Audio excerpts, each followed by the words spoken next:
ወአምን በእግዚእነ ኢየሱስ ክርስቶስ እግዚአብሔርን በካዱ ነገሥታት ፊት ቆሞ በኢየሱስ ክርስቶስ የማምን እኔ ክርስቲያን ነኝ።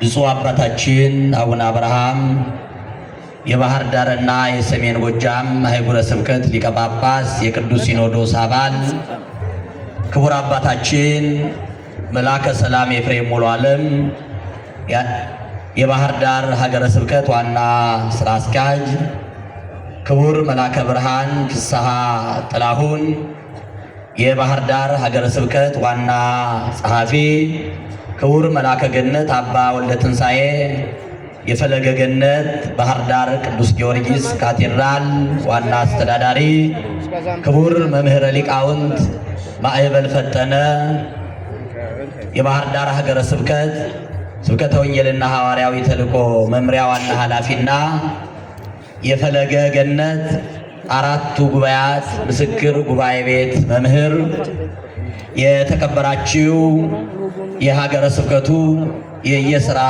መምሪያ ኃላፊዎች፣ ከመንበረ ፓትርያርክ ጠቅላይ ቤተ ክህነት ጻውያት በሙሉ በአምላካችን በቅዱስ እግዚአብሔር ፍጹም ፍቅርና ሰላምታ እንደምን አደራችሁ? ድምፃችሁ አይሰማም። ያደራችሁ አድረናል በሉ። እንደምን አደራችሁ? እንደምን አረፈዳችሁ? እንደምን ሰነበታችሁ? እስከዚህን ሰዓት በሰላምና በጤና በፍቅርና በአንድነት የጠበቀን በሀብት የሳበን በረድኤት ያቀረበን በመግቦቱ ያልተለየን የቅዱሳን አምላክ ቅዱስ እግዚአብሔር ክብርና ምስጋና ለገናናው ስሙ ይሁንልን። የእናታችን የእመቤታችን የቅድስተ ቅዱሳን የድንግል ማርያም አማላጅነት የሰማዕቱ የቅዱስ ጊዮርጊስ በረከት ከሁላችን ጋር ይሁን። እንኳን ለሰማዕቱ ለቅዱስ ጊዮርጊስ ዓመታዊ በዓል በሰላም አደረሳችሁ አደረሰን። እንኳን አደረሳችሁ፣ እንኳን አደረሳችሁ፣ እንኳን አደረሳችሁ። እግዚአብሔር ቢወድና ቢፈቅድ እጅግ የምናፍቀውና የምንወደው የብፁዕ አባታችን አቡነ አብርሃም ትምህርትና መልእክት እንደተጠበቀ ሆኖ ለአጭር ደቂቃ ብቻ የእግዚአብሔርን ቃል ረድኤተ እግዚአብሔርን አጋዥ በማድረግ እናገራለሁ። የጥበብና የማስተዋል ባለቤት ቅዱስ እግዚአብሔር ለእኔ ለባሪያው ተናጋሪ አንደበት ለእናንተ ለሰሚዎቹ ሰሚ ጆሮና አስተዋይ ልቡና ሰጥቶ ሁላችንንም ያስተምረን። ወቆመ ማእከለ ነገሥት አላውያን ወከርሃ በዐቢይ ቃል ሰማዕቱ ቅዱስ ጊዮርጊስ እግዚአብሔርን በከዱ ባላውያን ነገሥታት መካከል ቆሞ ድምፁን ከፍ አድርጎ እኔ በክርስቶስ የማምን ክርስቲያን ነኝ። በዚህ ሐሳብ ሁለት ነገሮችን ብቻ ነው የምናነሳው። ቅዱስ ጊዮርጊስ ክርስቲያን በመሆኑ ክርስትናን በመስበኩ በክርስትናው የተቀበለውን መከራና ቅዱስ ጊዮርጊስ በክርስትናው መከራ ከተቀበለ በኋላ በክርስትናው ከመከራ እንዴት እንደዳነ በክርስትናው እንዴት ድል እንዳደረገ ሁለት ሐሳቦቹን ብቻ እናነሳለን። የሰማዕቱ የቅዱስ ጊዮርጊስ ታሪክ ለእኛ ለኦርቶዶክሳውያን ቅርብ ነው። ቅዱስ ጊዮርጊስ የማይታወቅ ገድልና የማይታወቅ ታሪክ የለውም። በተለይም እኛ ኢትዮጵያውያን ቅዱስ ጊዮርጊስን ገበዘ ኢትዮጵያ የኢትዮጵያ ጠባቂ፣ የኢትዮጵያ ባላደራ፣ የኢትዮጵያ በረከት ብለን የምንጠራው የቅርብ ወዳጃችን፣ የቅርብ አገልጋያችን፣ የቅርብ ፈጥኖ ሰሚያችን ስለሆነ ቅዱስ ጊዮርጊስ የተወለደ ብለን አንተርክም። ሁለት ሐሳቦቹን ብቻ ለማንሳት ቅዱስ ጊዮርጊስ የአባቱ ሀገር ሮም ነው። አባቱ ከሮም ተነስቶ ወደ ልዳ ወደ ኢዮጴ ሄደ። በዚያውም ሀገሯን አይቶ ቅዱስ ጴጥሮስ ታምር ያደረገባት ታላቅ የክርስትና ሀገር ስለነበረች የተወለደበትን ሀገሩን ትቶ በልዳ መኖር ፈለገ። የቅዱስ ጊዮርጊስ አባት በልዳ ሲኖር የልዳ ሰዎች ምግባሩን፣ ሃይማኖቱን፣ አዋቂነቱን አይተው መኮንነ ልዳ የልዳ ገዢ አስተዳዳሪ አድርገው ሹመውታል። ልዳን እየመራ 3 ልጆቹን ወልዶ የመጀመሪያው ቅዱስ ጊዮርጊስ፣ 2 ሴቶች ልጆቹ ደግሞ አንዷ ማረታ፣ ሁለተኛዋ እስያ ይባላሉ። በእንዲህ አይነት ሁኔታ በበጎ ምግባር አገር እየመራ እያስተዳደረ በሚኖርበት ሰዓት ቅዱስ ጊዮርጊስ የ10 ዓመት ወጣት እያለ አባቱ ሞተ። አባቱ ቢሞት የማይሞት የዘላለም አባት እግዚአብሔር በጥበብ በሞገስ አሳደገው ቅዱስ ጊዮርጊስን። ኦርቶዶክሳውያን የሥጋ ወላጆቻችን በሥጋ ይወልዱናል፣ በሥጋ ይሞታሉ። ዕድሜያቸው የተወሰነ ነው። አባታችን ሆይ ብለን የምንጠራው በሰማይ የሚኖር በኋላም በሰማይ የሚያኖረን የዘላለም አባት እግዚአብሔር አለን። ክብርና ምስጋና ለአምላካችን ይሁን። ቀጥሎ የቅዱስ ጊዮርጊስ አባት ከሞተ በኋላ ልዳን የሚያስተዳድር ሰው ሾሙ። ያ ሰውም የአባቱን ስልጣን ከያዘ በኋላ ከእናቱ ተቀብሎ ቅዱስ ጊዮርጊስን አሳደገው። ቅዱስ ጊዮርጊስ መንፈሳዊ ጥበብ፣ ሥጋዊ ጥበብ እየተማረ አደገ። መንፈሳዊ ጥበብ ቅዱሳት መጻሕፍትን ማንበብ፣ ጾም፣ ጸሎት፣ ለአባቶች ለቅዱሳን መታዘዝ ማገልገል ነው።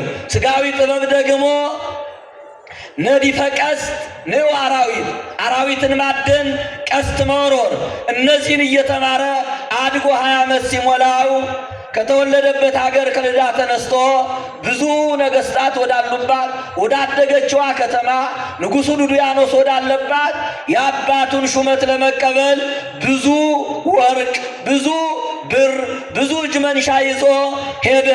በሄደም ጊዜ ታሪኩን፣ ዝናውን፣ የአባቱን ታሪክ ጥበቡን የሚያውቁ ነገሥታት ተሰልፈው በክብር ተቀበሉት።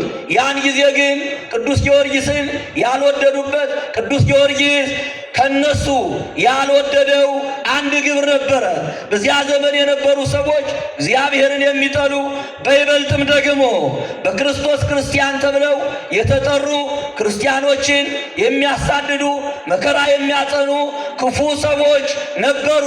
ቅዱስ ጊዮርጊስ የአባቱን ሹመት ለመቀበል በሄደበት ጊዜ በክርስቶስ ያመኑ ክርስቲያኖቹን ሲያንገላቷቸው፣ ሲያሳድዷቸው፣ ከአንበሳ ጋር ሲያታግሏቸው፣ መከራ ሲያጠኑባቸው አየና ሐሳቡን ለወጠ። ምድራዊውን ሹመት በሰማያዊ ሹመት፣ ምድራዊውን ሀብት በሰማያዊ ሀብት፣ ምድራዊውን ዝና በሰማያዊ ዝና፣ ከሰዎቹ የሚቀበለውን ሹመት ከእግዚአብሔር ለመቀበል ወሰነና እንዲህ ብሎ ወሰነ። ቅዱስ ጊዮርጊስ ወመነነ በፈቃዱ ኩሎ ነዋያቲሁ አግብርቲሁ አይማቲሁ ወተድላሁ። በፈቃዱ እንዲህ ብሎ የዚህን ዓለም ሀብት ንብረት፣ የአባቶቹን ባሪያ አሽከሮቹን ስልጣን ሊቀበል ሲመጣ ተከትለውት የመጡ አጃቢዎቹን አሰናበትና ይህን ዓለም ናቀው ይላል። ማንን ናቀው? ማንን ናቀው? ሰማዕታት ቅዱሳን ይህን ዓለም የናቁ ናቸው። ዛሬ ደግሞ ዓለም ነው የናቀን። የትናንትና አባቶቻችን በሃይማኖታቸው በክርስትናቸው ይህን ዓለም ንቀውታል፣ ገዝተውታል። ዛሬ እኛን ዓለሙ ንቆናል። ቅዱስ ጊዮርጊስ ከዚህ በኋላ ወይ ሐሰሰ ሲመት አብሁ ወይ ክብረ እሙ፣ በእናቱ በኩል ያለውን የዘመዶቹን ክብር፣ የአባቱን ሹመት፣ በሹመት የሚገኘውን ክብር ሁሉ ናቀና ተወ። ይልቁንም ቅዱስ ጊዮርጊስን ወይም አቶ ውርዝውና ሥጋዊት የ20 ዓመት ወጣት ነውና መሾም ይፈልጋል፣ ማደግ ይፈልጋል፣ መሰልጠን ይፈልጋል። የ20 ዓመት ወጣትነት 20 ዓመት የእሳትነት ዘመን ነው። የእሳትነት ዘመን፣ የወጣትነት ዘመን ቅዱስ ጊዮርጊስን አላሸነፈችውም። ቅዱስ ጊዮርጊስ የወጣትነት ዘመኑን የዚህን ዓለም ክብር በክርስትናው አሸነፈ። ደስ ይበላቸው ወጣቶች። ከዚህ በኋላ ቅዱስ ጊዮርጊስ ከዓለም የተለየበት አብረውት ካደጉ ከአባቱ ወዳጆች የአባቱን ስልጣን ሊሰጡት ከፈቀዱ ሰዎች ቅዱስ ጊዮርጊስ በክርስትናው ምክንያት ዓላማውን ለየ፣ ከነገሥታቱም ተለየ። ይህን ጊዜ ቅዱስ ጊዮርጊስ ሹመት ሊሰጡት ተሰብስበው የሚጠብቁትን ሰዎች ይዞት የመጣውን ብርና ወርቅ እንዲህ ብሎ ከአባቱ ተማረ። አባቴ ስልጣን ነበረው፣ አባቴ ብዙ ሀብት ነበረው፣ ዛሬ የለም። የአባቴ ሀብቱ፣ ስልጣኑ፣ ንብረቱ አልጠቀመውም፣ አላፊ ነው አለና እኔም የማያልፈውን የኢየሱስ ክርስቶስን መንግሥት ተስፋ ሰማዕታትን እጠብቃለሁ እንጂ የዚህን ዓለም ሀብትና ንብረት አልጠብቅም ብሎ ነገሥታት ከራሱ ላይ ያደረጉለትን ወርቅ ከጫንቃው ላይ ያለበሱትን ካባ እንደ ትቢያ አውርዶ ጣለና እንዲህ ብሎ በአደባባይ መሰከረ። ወቆመ ቅድመ ነገሥት አላውያን ወከርሃ እንዘ ይብል። ድምፁን ከፍ አድርጎ ሊሾሙት በተቀመጡ ነገሥታት መካከል በክርስቶስ የማምንን የክርስቲያን ነኝ፣ ዓላማ እንዳያደርገንም እኔ ሰማያዊ ነኝ፣ እኔ ለመከራ ራሴን አዘጋጅቻለሁ፣ ተጠርቻለሁ፣ ከዛሬ ጀምሮ ለክርስቶስ ታዛዥ እንጂ ለእናንተ ታዛዥ አይደለሁም ብሎ ክርስትናውን መሰከረ። በዚህ ምክንያት ብዙ መከራ ደረሰበት። ከመከራዎቹ መካከል ሊቃውንቱ ካዜሙት አንዱን ብቻ አነሳለሁ። ወአዘዘ ንጉሥ ዱድያኖስ ወአግበረ አሳይነ ዘሐጺን። ቅዱስ ጊዮርጊስ ክርስቲያን ነኝ ስላለ፣ በዓላማው ስለተለየ፣ እግዚአብሔርን ስለሰበከ፣ ወጣትነቱን በክርስትና ስላሸነፈ ንጉሡ ዱድያኖስ እኛን ካልሰማ፣ ለእኛ ካልታዘዘ፣ የእኛን ጣዖታት ካላመለከ እንዲህ አድርጋችሁ መከራ አጥኑበት ብሎ አዘዘ። ንጉሡ ለአንድ ለ20 ዓመት ወጣት ብላቴና፣ በዚያው ላይ ደግሞ ቅዱስ ጊዮርጊስን 70 ነገሥታት፣ አንዱን ወጣት አንዱን ክርስቲያን፣ 70 ነገሥታት ደግሞ የሚመሯቸው የሚያስተዳድሯቸው በስተጀርባቸው ብዙ ሕዝቦች አሉ። እኒህን ሁሉ ቅዱስ ጊዮርጊስ በክርስትናው አልፈራም፣ ወደ ኋላም አላለም። ከዚህ በኋላ የብረት ጫማ አዘጋጁለት አለ። የብረት ጫማ አዘጋጅተው ዋስተሳልዎ ለቅዱስ ጊዮርጊስ አሳይነ ዘሐጺን፣ ለቅዱስ ጊዮርጊስ የብረት ጫማ የሚወጋ የሚያደማ አዘጋጁና ተጓዝ አሉት። ወተመትረ ስሩ ወተከወ ደሙ፣ ስሩ ተበጠሰ፣ ደሙ ፈሰሰ። ስሩ ከተበጠሰ ደሙ እንዴት ይቆማል? ወሶበ ስነ ሰይረ ድሙ ተፈረ፣ የብረት ጫማ አድርገውለት እግሩ እየደማ መጓዝ ቢያቅተው በአራት እግሩ እንደ እንስሳት እየሆነ ወንጌል ሰበከ ይላል። ክብርና ምስጋና ለአምላካችን። አጎንብሶ ወንጌል ሰበከ። አጎንብሶ የክርስቶስን መከራ ተቀበለ። አጎንብሶ ዓላማውን አሳካ። በዚህ ሰዓት ቅዱስ ጊዮርጊስ መከራ ሲጸናበት የመከራው ማስታገሻ እንዲህ የሚል ቃል አመጣ። እፎኑ ይሄሊ ከማምላኪ የተሰቅለ ዲበ ዕፀ መስቀል። እኔማ መከራ ብቀበል ይገባኛል፣ በደለኛ ነኝ፣ ኃጢአተኛ ነኝ። ክርስቶስ በደል ሳይኖርበት በደለኞቹን ለማዳን ራቁቱን በእንጨት ከተሰቀለ እኔማ እንደ አምላኬ እንደ ክርስቶስ መከራ ብቀበል መከራው ያከብረኛል፣ ክርስትናዬን እገልጣለሁ አለና በአምላኩ መከራ የእሱን ክርስትና ረሳ። ክብርና ምስጋና ለአምላካችን ይሁን። ቅዱስ ያሬድ የሀገራችን ሊቅ አምላኬ የተሰቅለ ዲበ ዕፀ መስቀል ከማምላኬ ይላል። ቅዱስ ያሬድን ቅዱስ ጊዮርጊስ በገድል በሰማዕትነት ከሱ ይቀድማልና አምላኬ ብሎ ይጠራዋል። ጌታዬ ኮከበ ልዳ ቅዱስ ጊዮርጊስ እንደ ጌታው እንደ አምላኩ መከራ ተቀበለ ይላል። ስለዚህ የተወደዳችሁ ኦርቶዶክሳውያን ቅዱስ ጊዮርጊስ በዚህ አይነት በክርስትናው ምክንያት ሰዎቹ ጠሉት፣ መከራ አጸኑበት፣ መከራ ተቀበለ። ብዙ መከራዎቹን ከተቀበለ በኋላ በዛሬውን ዕለት ቅድም በሊቃውንቱ ድምፅ እንደሰማችሁት አድቀው ፈጭተው በደብረ ይድራስ ተራራ ዘሩት ይላል።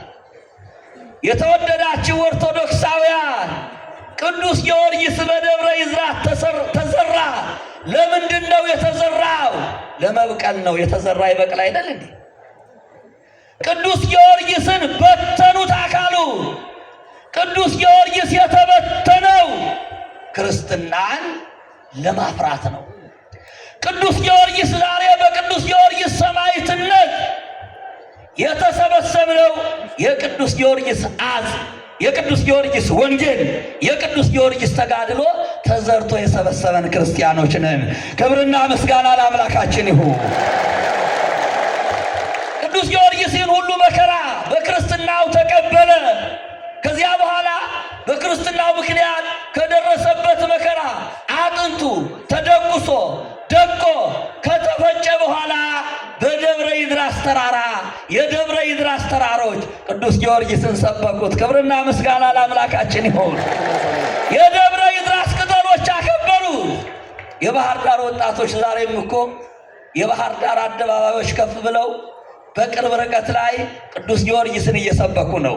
የሰማዕቱን የአርበኛውን የቅዱስ ጊዮርጊስን የተጋዳሊውን ስም ከፍ አድርገው ዛሬም ሰማዕቱ ቅዱስ ጊዮርጊስ በአደባባይ እየተሰበከ ነው። ስለዚህ ቅዱስ ጊዮርጊስ ይህን ሁሉ መከራ ከተቀበለ በኋላ ቅዱስ ያሬድ እንደተናገረው አካላዊ ቃል እግዚአብሔር ቃል ከሰማይ ወርዶ ቅዱስ ጊዮርጊስን ዳሰሰውና እንደገና አጥንቶቹን ሰብስቦ ሕያው አደረገው ይላል። ክብርና ምስጋና ለአምላካችን ይሁን። ኦርቶዶክሳውያንና ኦርቶዶክሳውያን የዛሬው በዓል የመሰብሰብ የአንድነት እንደገና የመልማት የማደግ የመቆም በዓል ነው። ቅዱስ ጊዮርጊስን በተኑት፣ ተሰብስቦ ሰበሰበን። ቅዱስ ጊዮርጊስን አቆሰሉት። ቆስሎ ግን በቁስሉ ክርስትናውን ከፍ አድርጎ አሳየ። ስለዚህ ቅዱስ ጊዮርጊስ በክርስትናው ዋጋ ከፈለ፣ በክርስትናው ዋጋ ተቀበለ፣ በክርስትናው ተበተነ፣ ተዘራ። በክርስትናው ደግሞ ክርስቲያኖቹን ሰብስቦ ዛሬ ላለኖቹ ክርስቲያኖች የጽናት ተምሳሌት ሆነን። የተወደዳችሁ ክርስቲያኖች ለቅዱስ ጊዮርጊስ የማይታዘዘው የለም። ቅዱስ ጊዮርጊስ ተፈጭቶ በተዘራበት ሰዓት ምድር ተንቀጥቅጣለች፣ እጽዋት ተጨንቀዋል። መጨረሻ ላይ ግን መልሰው ቅጠሎቹ ሁሉ ቅዱስ ጊዮርጊስ ቅዱስ ጊዮርጊስ ቅዱስ ጊዮርጊስ እያሉ መስክረዋል። በኅዳር 7 የደረቀውን ምሰሶ አለምልሞ ቅጠል አደረገው። ዛሬ ደግሞ የቅዱስ ጊዮርጊስ አካሉ ደቆ ከደረቀ በኋላ እንደገና እግዚአብሔር በደብረ ይድራስ እጽዋት ላይ አለምልሞ ጊዮርጊስ ጊዮርጊስ ብሎ እንዲሰብክ አደረገው። ስለዚህ የተወደዳችሁ ክርስቲያኖች እኔ በክርስቶስ የማምን ክርስቲያን ነኝ። ክርስትና ዋጋ ሊያስከፍለን ይችላል፣ ግን ዋጋ ያሰጠናል።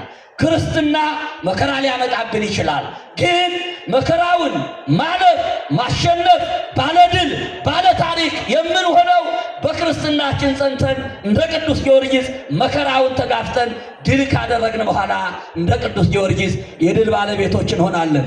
የመከረን ያስተማረን የቅዱሳን አምላክ ቅዱስ እግዚአብሔር ስሙ ለዘላለም የተመሰገነ ይሁን።